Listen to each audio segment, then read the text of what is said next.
Linklater. Sean! How are you? Good. Good. It's so good to see you. Yeah. Now, you were at a wedding this weekend. How'd that go? It was beautiful. Yeah. I love, and it was, of course, special because it was someone I met at camp. And then I got to be a co-MC with someone else I worked at Huron with. So it was Christina Bonner's wedding, and who was the co-MC? Davin Allen. So Davin and I were assistant camp directors together when Christina was the camp director. Mm-hmm. Yeah. Yeah, you've been here at camp a long time. A few years. Yeah. Yeah. Your first year was when? 2000 was my first year as an 8-year-old camper, and as my family likes to say, I just never left. Yeah. Yeah.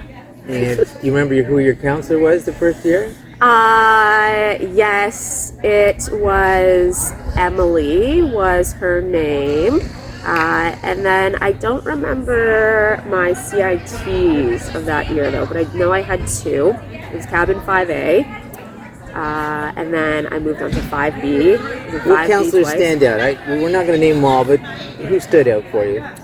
Oh, there's a number of them, but one of my CITs that I had when I was 10 years old, her name is Jade Allen. Mm-hmm. Still one of my closest friends today. So despite there being a 6-year age gap, we moved through life, but always kept in touch.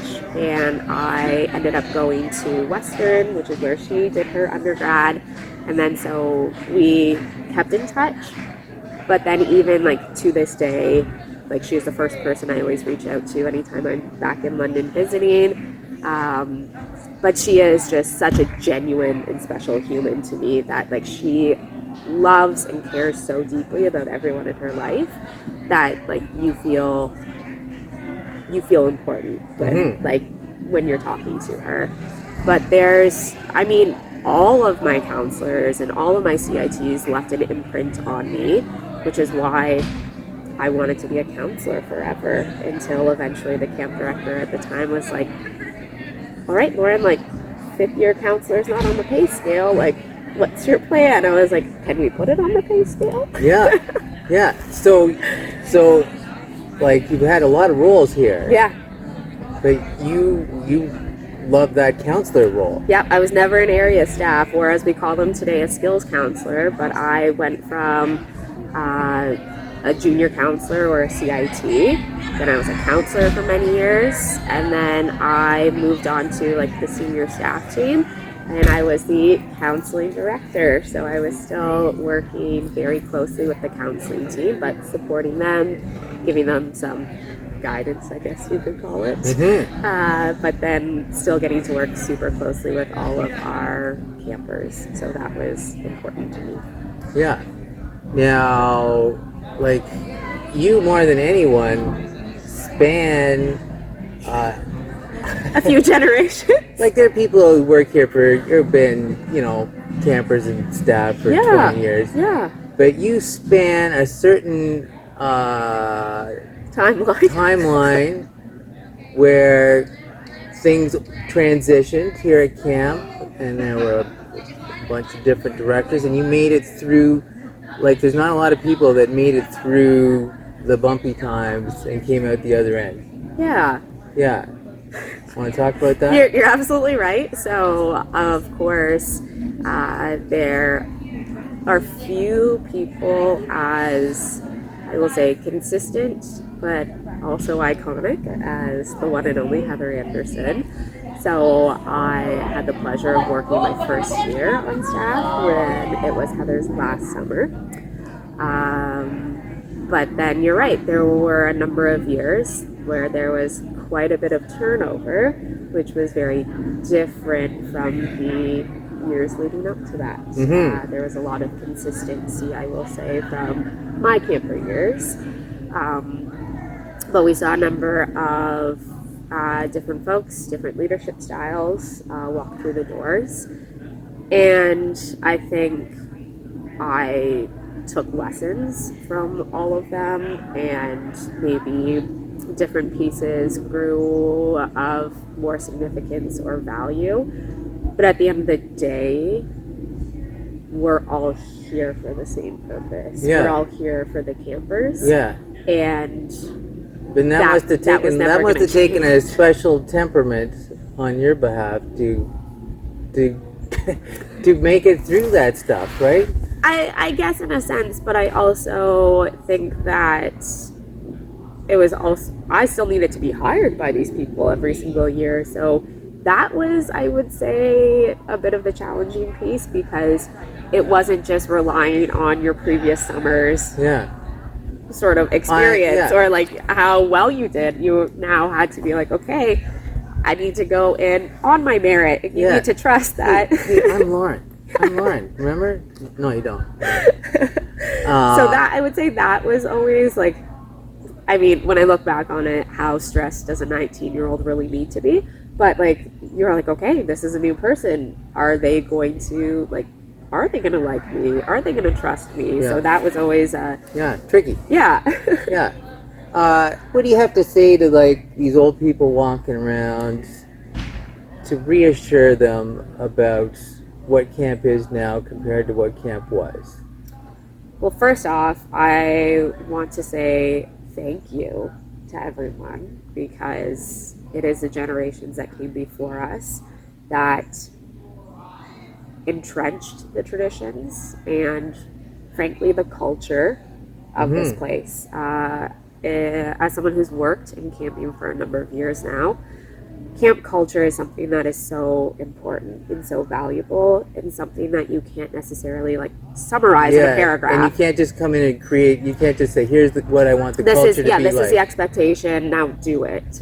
But it is something that, in my opinion, makes or breaks an experience for our campers, our staff, and our families. And that is something that is so special here that I haven't seen or experienced at a lot of other places. So first, I want to say thank you to all the generations before us. But to, I guess, I know that it's always hard to return to a place that has changed, because I know that every memory that someone has at a place that is so important to so many people can be scary. Of like, what does this new insulin mean? What's this new building? Why is the craft shop in a different spot? Like, why do we have new docks? Like, sometimes we can get so attached to specific places and specific spaces. But at the end of the day, our campers still come to camp for the same reason that the generations did before them. And they are still walking away with the same goals and intentions that I did and the generations before me did. The importance of friendship and the importance of community is what remains the same, even though physical spaces might change a little bit. I also would maybe challenge folks to say, would you want your children or today's children to have the exact same camp experience that you did? Because things you dropped your kid off. Yeah. You couldn't phone them. Yeah. You couldn't have any contact. We'd take them into Algonquin Park without telling their parents that they were going into Algonquin Park. Yeah, it's just like parenting has changed. Diabetes management and technology has changed. So we too need to change and adapt with that as well. That we have more kids than not who are using some form of continuous glucose monitoring or flash glucose monitoring. So our pre-meal time blood glucose checks and insulin is way shorter than ever before. Yeah. So of course our schedule needs to adapt to that too. So I think anyone who is working with young people needs to continue to adapt to suit but also serve those needs. But at the end of the day, kids are here to have fun and to feel included and feel like they belong. So buildings might change over time. Yeah, and I think is what people are finding here is that, like, you know, the thing that hits them is not the craft shop, it's the people who are in the craft shop. Yeah, right? Exactly. Yeah. Yeah. How do you feel just being here right now?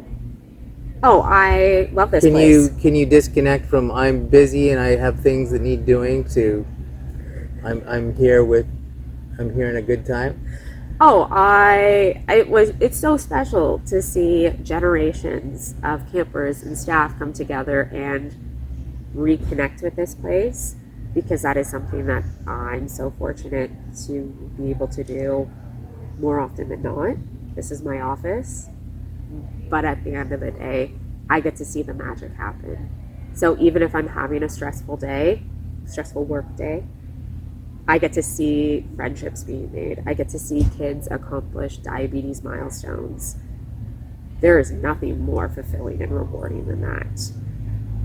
This is where I met my best friends, my university roommates, my high school prom date, my husband, all of the most important people in my life I've met here. So at the end of the day, how can I not be grateful and feel grounded here?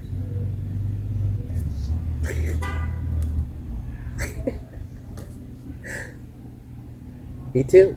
Yeah. Met my wife here. All my best friends. Yeah. Oh yeah, my story is not unique. No.